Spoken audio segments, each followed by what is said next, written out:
What up, guys? Welcome back to the channel. This is your boy Jay to the Jill, and in this video I am going to show you how to find the key of your 808 in FL Studio.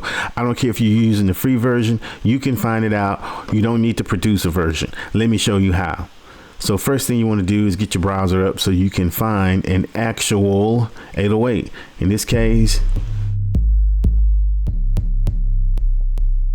we'll use this one. That's just a good one.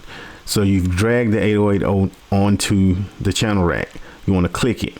Once you click it, you're going to bring up this the little editing screen for the sample. You want to right click on the waveform and you want to select edit in pitch corrector.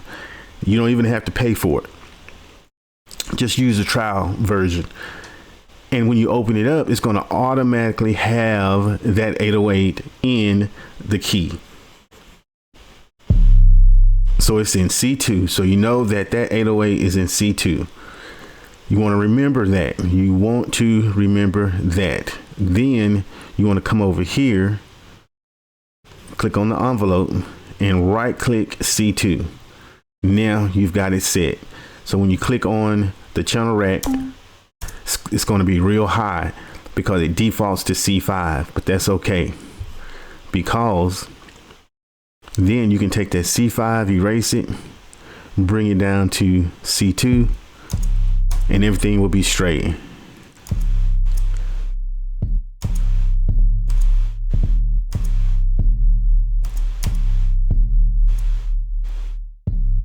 All right, here's the way that you can test out if it is in key.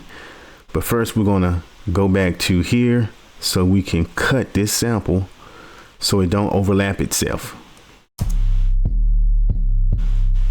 Okay, then all you got to do to make sure that what you did is correct, the simplest way is just to add FL keys, because once you add FL key, now you can come over here, go to piano roll and just click on those ghost notes.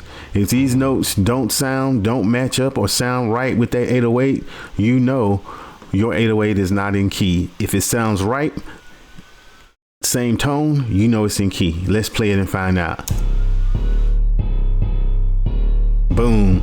And that's how you set your 808s in key in FL Studio.